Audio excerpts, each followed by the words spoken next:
Hi guys, welcome to this Haddonfield killer looping guide now instead. So now if you've seen my survivor guide, you'll know how this survivor will run each house. So now as killer guide, I'm assuming you're playing an M1 killer with no power. So I hope you enjoy. I'll be adding some narrations throughout it so I can tell you what I'm doing, and I hope this is helpful in your public games as survivors, and I'm beginning to realise just how powerful these houses are. So good luck and have fun. So our first window is the bar window on the right side of the sea vault. Now guess what you can do here? What? Go upstairs, and I bet you hadn't thought of this. The gap in the wall here will allow you to cut them off. Hello. Now we're going to go again this time, and we'll show it again. Go like that, moonwalk, go up, and around, and you've got them off guard. Now in a moment we're going to show you why this doesn't work on the front window right there. But it works in the back, so don't worry about the back one. However, it doesn't work on the front. So here we go. We're going to do the same tactic again. We're going to go up, so we walk upstairs. However, the survivor can see your red stain go up the stairs. So of course, our friend here knows that we're going this way. So now we're going to assume that the survivor's seen us go up these stairs, and we're going to act accordingly. The survivor knows we're going upstairs, so now we moonwalk back here, because they're predicting us to go through that wall, and hello. So now we're going to approach the window from this side, so obviously the vault this way, and what you can do here instead of going upstairs. Go forward, moonwalk back, and you'll pop up here. You generally want the survivors to take that window rather than the other one, so push them that way, and that's the most beneficial way. Now the survivors run into the back window here over there, so just follow along and see, you'll cut them off. So when they go into the back window, just don't follow them, cut them off, go around the side. Now here we're going to see a survivor predict this. You'll see scratch marks like that and the way at the corner. And now you can get the gun. Now we're going to look at the back shed back here. I'm just going to say this shed is very powerful, and you want to push them to the right side of the shed. We can try turning around here, however you'll see the survivor can just wait at a corner for you to do something. So you want to push them through the window, and you can either break the window, making the vault really bad, break the door, sorry, or make them block the window. It's down to you really. But generally, push them that way, do some faking, do a bit of mind games, and you'll get them.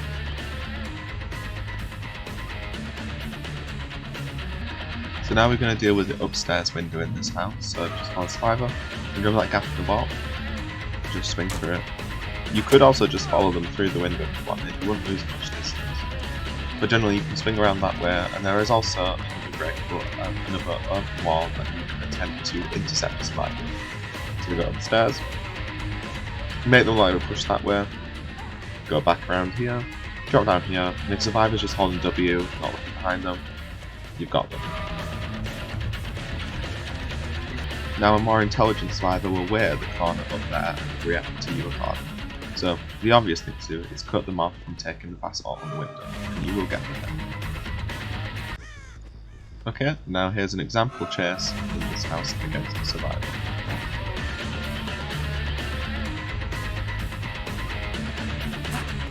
And as a little note, I did tell the survivor, as he now knows my tricks, to do what he can to prevent me from getting in there. So I will try everything to get.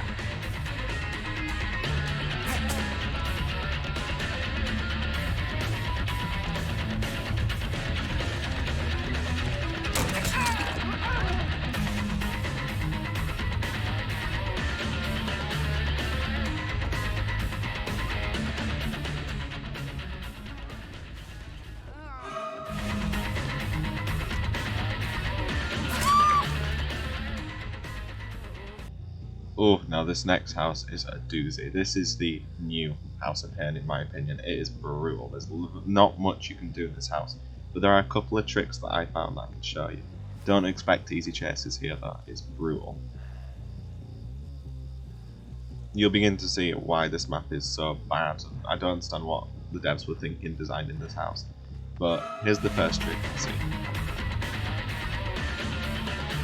Once again, utilising the upstairs block to cut them off.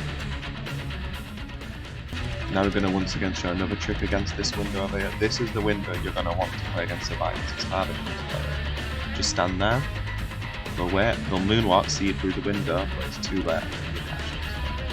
Now that's the window you want to play. This side, the other window, up is hard. Now that this survivor knows these tricks, we're going to do both techniques to catch this survivor in this window. Once again, I reiterate, this house is ridiculous, so you're not going to have an easy time, and it might be best to just bloodlust to survivor here if you really need to. But now that they're on the safe side, this is the window I don't want them playing, because if you moonwalk up the stairs, they will see your red stain going down. So now we're going to trick them. And there we caught them. Now here's an it's showing why the going upstairs doesn't work on this side. They're looking through the window, they can see you moonwalking up the stairs, and they'll react accordingly. Due to how brutal this map is, even with that amount of distance there, it might be best to just bloodlust a good survivor. So you see here, just following them, and with that distance you can actually get the hit at this window the second loop around. This household is busted, so don't expect big chases. Now next is the upstairs window, which we're going to show here. As expected, you'll follow a survivor, they'll vault the window, and there'll be a gap in the wall for you to drop down. And then you catch the car. Try to be optimal here to make sure they don't get the fast fault on that. So now we're going to showcase a chase here. I'm just going to say once again, as a standard M1 killer, do not expect chases here to be easy. They'll be hard, so try use your power when you're playing the killer.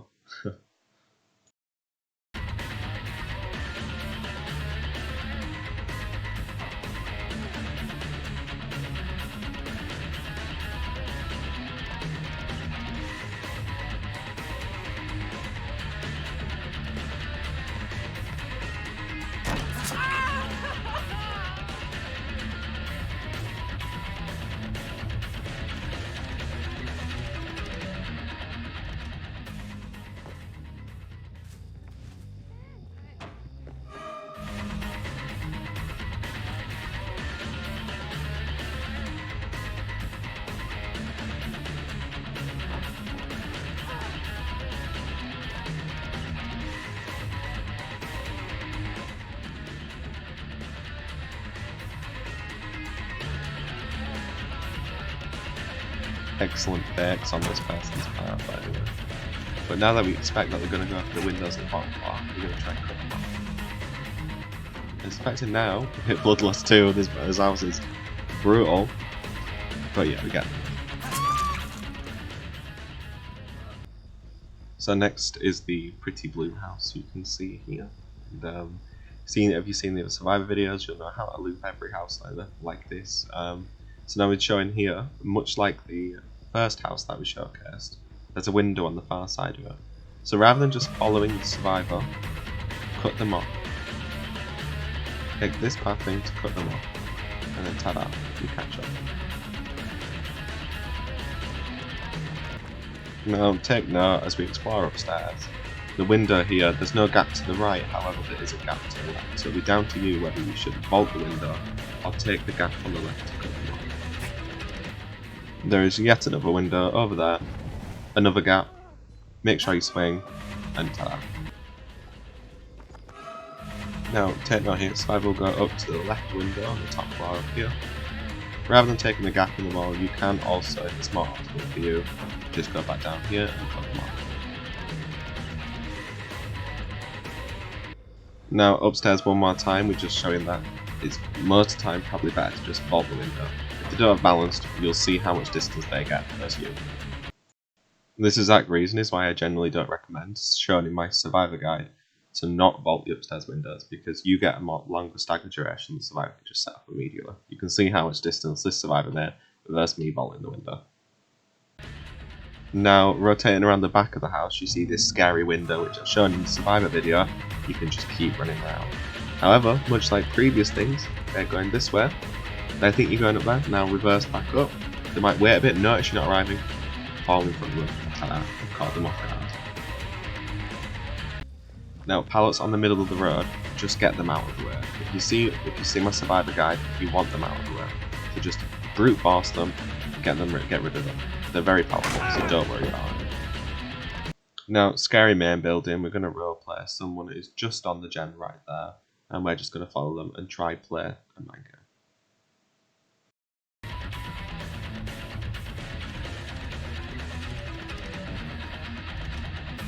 So now we just follow him. You'll see the feet of the Zarina go around the corner. They can't see you anymore. Now is an opportunity to do that. Most survivors or good survivors will wait at corners. So this is a good opportunity for you to moonwalk and try catch them off guard. This is once again a powerful house though, so don't expect free hits.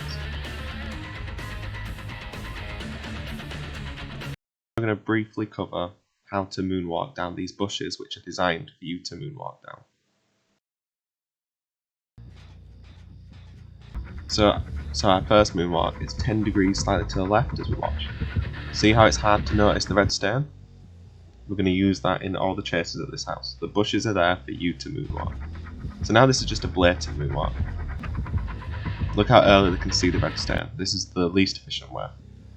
And now finally we're just going to look directly at the wall and go down the house. The red stain's later to see as well. Now personally I believe vsing slightly to the left while moonwalking down the wall is the best, but that can be down to you. You can decide which one's best there. Now a further tip regarding this house is how you approach the house. So you want to approach from this angle. Generally, approaching from the right gives them too many vaults that they can take for free. By approaching to the left, you can cut them off when they travel through the house, and they might instead choose to travel down the right of the house, which is when you can moonwalk. So we're going to show it here. They're on a gen, and now they're going to go vault window. Due to the pathing that I took, they don't make as much distance. As I approach the house from that angle, they now make this fast vault. Well, that was a medium vault, but make this fast vault, but I still get them now. So generally, approach from that angle. And now for this house, we're going to do a showcase chase for you from the entrance. So generally, once again, this is a powerful house for a typical M1 killer, just holding W and just clicking. So, as per usual, use your powers, but incorporate these methods accordingly to adapt to survivors. A good survivor will wait at that corner, so moonwalking down those bushes is designed for you to do.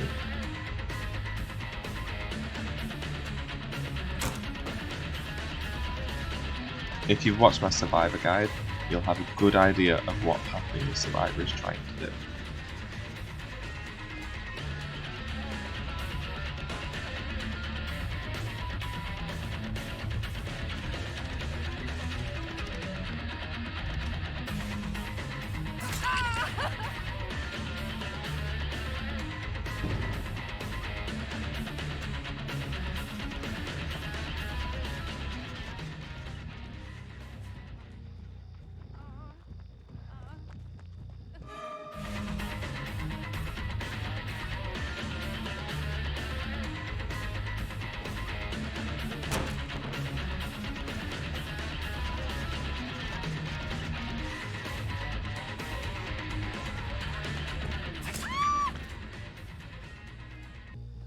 Now the final building is the updated / new house pen, which definitely isn't a pen.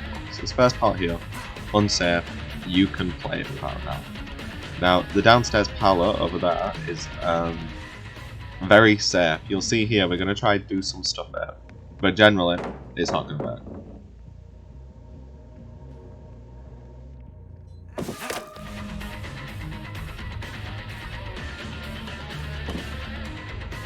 So if you have a power, you use it, else, just kick it. Just kick it, there's no point keeping it. And in the final pallet, if you've seen my survivor guide, that will show you how you play the pallet that spawns there, survivor. So you as a killer need to identify, does that survivor know how to play that pallet? If they do, you'll probably need to break it. So now we're just going to show a very quick chase in this house, just as the finale of this video. So I hope you enjoyed this video, I hope it's been useful in some way, and I hope it's a good addition to your knowledge on this map as a whole. And your pub games are much easier now. So please like and subscribe and all that jazz, and I'll see you in the next video.